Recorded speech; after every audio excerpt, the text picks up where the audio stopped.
নবান্নের বিশেষ নির্দেশ আর সেই নির্দেশে বুলডোজার দিয়ে ভাঙা হলো বিভিন্ন শ্রমিক সংগঠন কার্যালয়। বুলডোজার দিয়ে ভাঙলো আসানসোল দুর্গাপুর উন্নয়ন পর্ষদ। আজ সকাল থেকে বুলডোজার দিয়ে ভাঙার কাজ শুরু হয়েছে। বিশাল পুলিশও মোতায়েন ছিল এলাকায়। যে ছবি এই মুহূর্তে দেখাচ্ছি, আসানসোল দুর্গাপুর উন্নয়ন পর্ষদ নবান্নের বিশেষ নির্দেশে এই বুলডোজার অ্যাকশন। বিভিন্ন শ্রমিক সংগঠনের কার্যালয় ভাঙা হচ্ছে। চিত্তরঞ্জন দাস রয়েছেন টেলিফোন লাইনে প্রতিনিধি।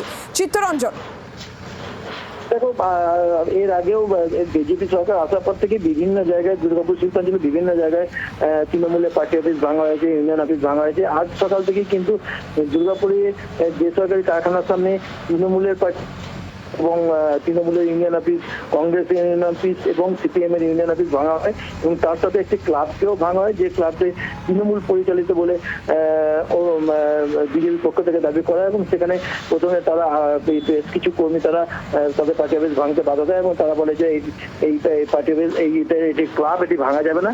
কিন্তু তারা বলে যে যেহেতু অন্যান্য বিজেপির পরে বিজেপির আরো কর্মীরা আছে, তারা বলে যে এটি ভাঙতে হবে যেহেতু তৃণমূল পরিচালিত ছিল এবং রিডি এর অর্ডার আছে।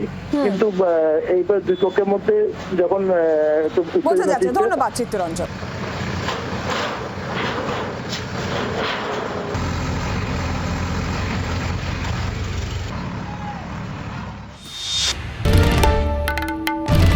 বাংলার আওয়াজ, বাঙালির আবেগ, জি 24 ঘন্টা।